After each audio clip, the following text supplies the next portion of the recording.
மகாகந்த சஷ்டி 2025 6 நாள் விரதம் இருக்கிறவங்க கடைபிடிக்க வேண்டியது என்னென்ன? சஷ்டி விரதம் முருகப்பெருமானுக்கு உகந்த விரதமாக மாதந்தோறும் இருக்கின்றது. வளர்பிறை மற்றும் தேய்பிறையில் 2 சஷ்டி திதிகள் வந்தாலும் ஐப்பசி மாத வளர்பிறையில் வரும் சஷ்டி திதியில்தான் முருகப்பெருமான் சூரனை வதம் செய்து தேவர்களை காத்ததாக புராணங்கள்ல சொல்கின்றன. இதனால் இதை மகாகந்த சஷ்டி விழாவாக கருதி பக்தர்கள் விரதம் இருந்து முருகனை வழிபடுகின்றார்கள். முருகப்பெருமானுக்குரிய மிக முக்கியமான விரதமான கந்த சஷ்டி விரதம் இந்த ஆண்டு அக்டோபர் 22ஆம் தேதி துவங்கி அக்டோபர் 27ஆம் தேதி வரை அனுசரிக்கப்பட உள்ளது. அக்டோபர் 27ஆம் தேதி சூரசம்ஹார நிகழ்வும் அக்டோபர் 28ஆம் தேதி முருகன் திருக்கல்யாண வைபவமும் நடைபெறும். முருகப்பெருமானின் அருளை வேண்டியும் முருகப்பெருமானிடம் முன்வைத்த வேண்டுதல் நிறைவேறவும் லட்சக்கணக்கான பக்தர்கள் ஆண்டுதோறும் கந்த சஷ்டி விரதம் இருப்பது வழக்கம்.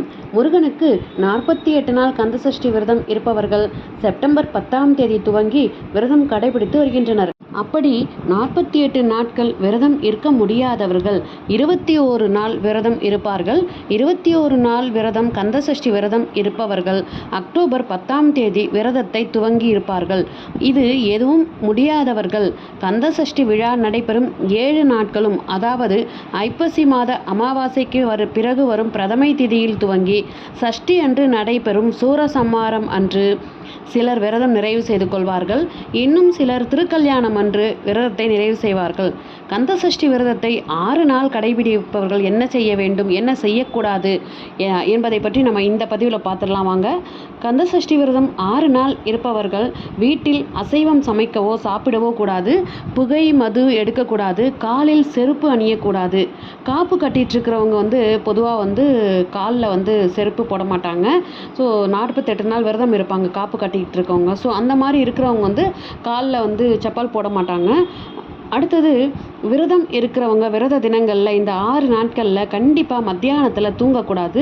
அதாவது தீட்டு வீட்டிற்கு செல்லக்கூடாது. கடைகளில் வெளியில் விற்கிற பொருட்களை எல்லாம் வாங்கி சாப்பிடக்கூடாது. தரையில் சுத்தமான அல்லது புது துணி விரிச்சிட்டு நம்ம படுத்துக்கலாம். கந்த சஷ்டியின் 6 நாளும் கண்டிப்பாக தலைக்கு நம்ம குளிக்கணும் அப்படின்னு எல்லாருமே சொல்கிறாங்க. அது அவசியம் கிடையாது. வாரத்தில் 2 நாள் நீங்கள் குளிச்சா போதும். சிவப்பு, பச்சை, மஞ்சள் நிறத்தில் உடை உடுத்திக்கலாம். தினமும் 2 வேளை குளிக்க வேண்டும் அப்படின்றது ஒரு சாஸ்திரம் இருக்குது. இந்த விரதம் இருக்கிறவங்க வீட்டில் இருக்கிறவங்க உடல்நிலை பாதிப்பு இருக்கிறவங்க மாலையில் குளிச்சா உடம்புக்கு கேடு அப்படிங்கிறதால அது குளிக்காமல் இருந்துடலாம். வெளியில் சென்று வந்தால் கட்டாயம் தலைக்கு குளிக்கணுங்க.